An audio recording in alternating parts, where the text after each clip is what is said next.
Mic check 1 2 1 2, and I think we're working. All right, guys, what's going on?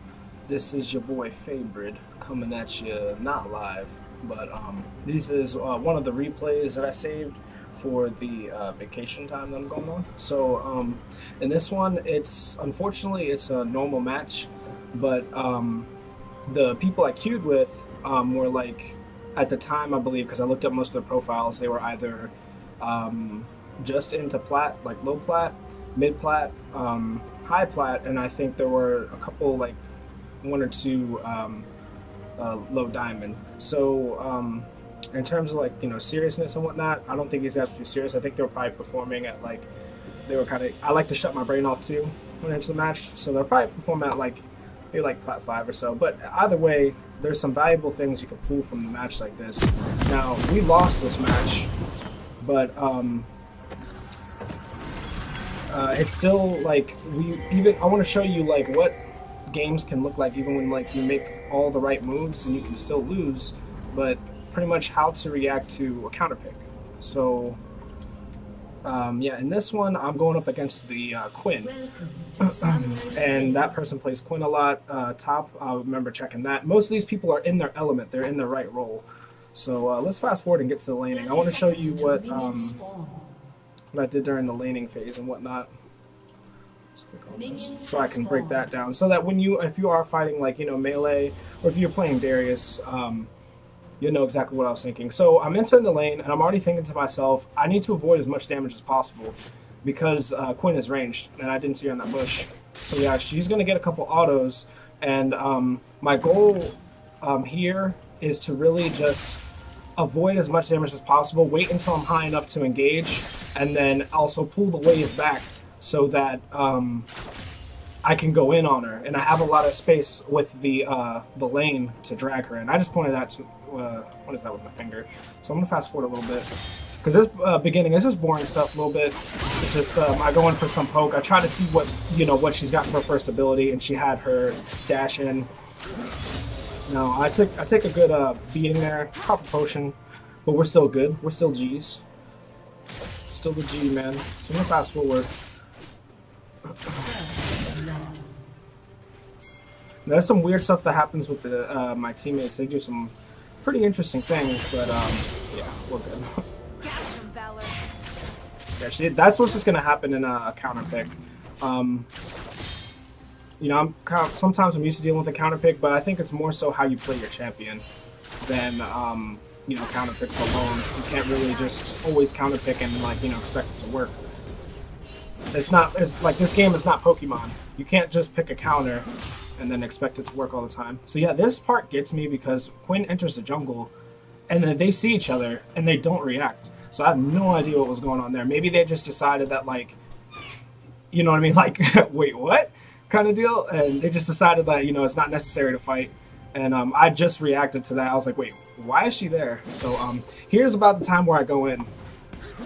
Now, this is key because with Quinn, she has her dash, and she can get right out of range. So when you apprehend is very important. So I'm thinking to myself, bot lane's backing, Syndra's mid, so now's my time to go in. I gotta take advantage of it. So here we go. I start going in. Now I hold on to apprehend because I want to wait for her to dash, and I execute that. So you do that so that you can, what do I want to say? You do that so that if I were to apprehend her first, she would have an easier time getting out. So I wanted to do it at the same time, and normally they just wait just a little bit. So let's go in normal pace now. I get that 5th hit for the 5 stacks, and she dies from the bleed here. And notice her flash is down. You want to abuse that. If they use their flash, abuse it. I was being kind of an ass too because I flexed my mastery. But that's just because it was a counter pick and I was feeling some type of way. But I don't do that anymore. So we go back to base. And now, like, I kind of get a lead. And then my team falls behind. But that's okay. So we're going back to lane. And then I already know that her flash is down. Right? She's pushed up in the lane once again. And I have the necessary tools to close the gap. I have my phage. The phage always surprises people. When you get that killing blow, you get a burst of movement speed. And because her flash is down, like I said, I can just go in whenever I want here. And I think I go in at 6. Yeah, it's coming up. So I just hit 6. I'm like, my time is now. So we go in. I just apprehend. I'm not worried about it because I have my flash. Boom. There goes flash. And then eventually get the dunk. So now we have a sufficient lead. And we just abused the her flash there being down. Red team double kill. Yeah, they had some trouble there.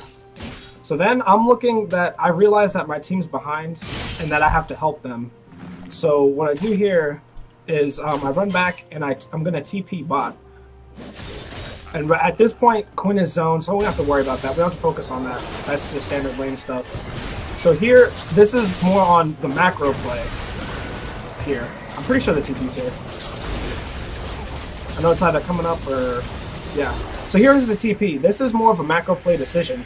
Because they're there, I could run this way and get the kill, but I decided to herd them into my team because I realized that, you know, we got Wukong's fresh and then Trundle's fresh too.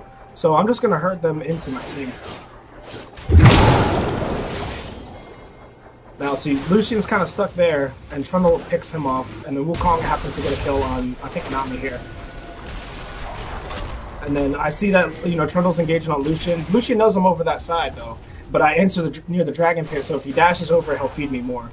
So he's got an impossible decision there, and that's a good thing to do. So yeah, at this point, like, all right, pay attention to, because it's not always about, you know, getting the kill. This was about, you know, getting my team back caught up. So we're behind by about, let's see, about a little less than 4K, I would say. That's about 4K, yeah. We're behind by about, like, right now it's actually 4K. Yeah, so it's exactly 4K behind, but after all that stuff is said and done, 4K behind, and now we're caught up to about 3K, 3.3K. So that's almost 1,000 gold for my team there. It's not always about the kill sometimes, but I think I made the mistake here because I was starting to rotate back to top, and then Trundle stayed down here, and then he gets caught out. So the lead that we just got, this happens all the time in games. The lead you just get is thrown away if the team overstays, but that's all right. Like, game's already said and done. But had I, like, rotated back down, I think, you know, Trundle would have lived and stuff.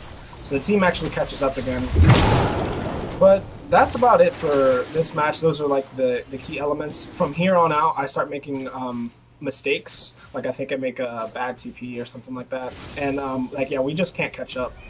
So now they're back to nearly the 4K lead instead of, like, the 3.3. So, yeah, that's about it for this one, though. I think they actually pick up more kills here. Yeah. So we get in more of a deficit here. And then I also try roaming with Quinn, which probably not sure I should have done that. That was probably a mistake, I believe. I know I get down there late, and we get a lot of the team flashes, which leads to yeah, we get some flashes here. I know Lucian flashes. And then, so we get that flash, and that leads to their bot lane dying right here. But yeah, that's about it. I mean, even if your laning phase goes well, that doesn't mean that you have the game in the bag. But that's just showing you the basics to dealing with a counter pick. So I hope you enjoyed the replay, and yeah, look for the other ones too.